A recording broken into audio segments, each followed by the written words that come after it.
Okay, so we actually have this slide, and I missed one slide. So if you're taking notes, you can add this into your slide, the next slide after we finish this slide. So it's really just 2 slides because the third slide is a problem that I want you to turn in to class tomorrow. Okay, so this first one, so a system in which there are more equations than unknown. So remember on Friday we sort of ended before your quiz looking at a system where there were more variables than equations, but now what if there are more equations than there are variables? So here we have a system in these examples. In each case, there are 3 equations with 2 unknowns. Identify which are consistent. So what we can do is, since we weren't given them in terms of their variables, let's just call that column represent the x variables and that column represent the y variables. Okay, and notice we have those pivots here, that last row of 0, so we're okay. And because the last column isn't a pivot column, we know that we're going to have a consistent system. So our system is consistent, and now we need to determine whether it's unique or if it's infinite. And so let's look. So that first row tells us that usually we work from the bottom up, so let's be consistent. So this second row right here tells us that y equals 2, and this first row tells us that x equals 2, right? And so because those are specific values, then we know this system is unique. Okay. All right. And so you might be thinking, well, what about that row of zeros right there? Doesn't that tell us that it's infinite? Remember, keep in mind how many variables. We only have 2 variables. This is a system where we have more equations than we need. Well, more equations than necessary. We're going to get into that in further chapters. But yes, so this is a consistent system that's unique. Okay. Let's look at, again, I'm just going to, for simplicity, let's label that x and y. We have 1 pivot here, and then we have 2 rows of zeros. So again, we don't have any violations in terms of the pivot being in that column. So we know again that this is a consistent system. So now we need to determine, is it unique? Well, that first row, so this first row here tells us that x plus 2y equals 3. And then we have two rows of 0. And so in essence, again, remember, this is really telling us 0x plus 0y equals 0. Okay, so that means x and y could be anything.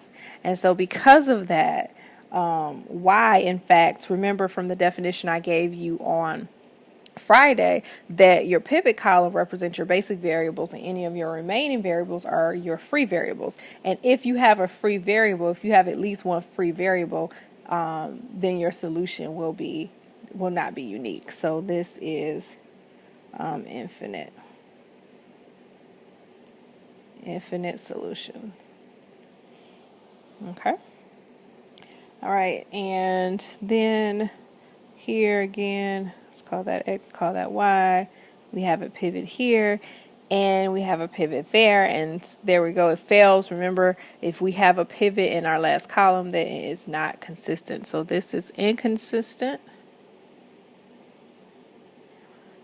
And if you still didn't understand why I was inconsistent, looking at this row here, we see that if we were to write that out, that would really be, 0 doesn't equal 1, okay? 0 will never equal 1, that's a 0y, but we don't need that y, but 0 will never equal 1, so that would never be true, so it's inconsistent. And then our last one, we have, let's see, a pivot here, and again, we have a pivot in that last column, so this is also inconsistent. If you still are not understanding that, I would definitely recommend, if you haven't, to go in your book and read section 1.2 to make sure you fully understand, because this is really the foundation of where we're going. So you really need to make sure you get a good grasp of everything that we're doing now. Okay? All right, so if you want to pause and write this down, I would do that. Pause the video and then just write this down. I'm just going to sort of quickly go over it. We've been talking about this already, but now I'm sorry, it's a theorem, so it's the existence and uniqueness theorem. And the first one says a linear system is consistent if and only if any echelon form, so REF or RREF of the matrix doesn't contain a row of the form 0, 0, 0, if it's all zeros, and then that last entry is a B, and where B does not equal 0. So again, this is the same thing. This right here is the same thing as saying that your last column is a pivot column, okay? And we already know if your last column is a pivot column, then you're not consistent. So as long as the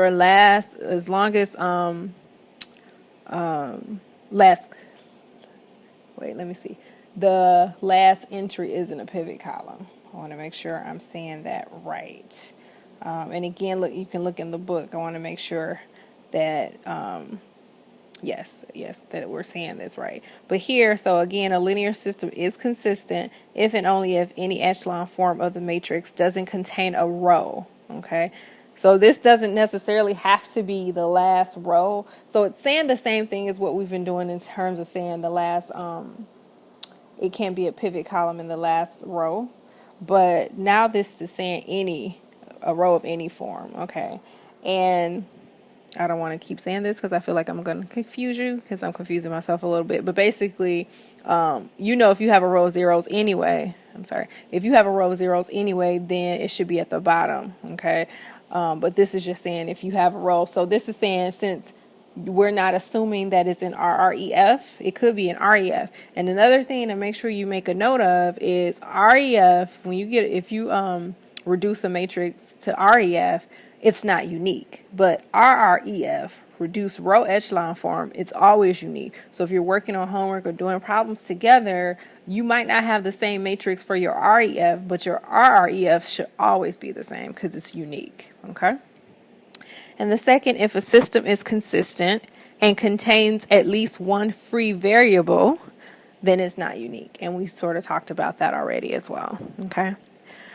All right, so this is the exercise that I want you to do. So find the general solution of the system. This is sort of what we ended on Friday in terms of you might end up, as you can see, you have 3 equations with 4 variables. So you could be thinking about you might have some free variables going on, and if it's consistent. So determine the general solution of this system and turn that in along with the show your work problems on tomorrow. All right, bye.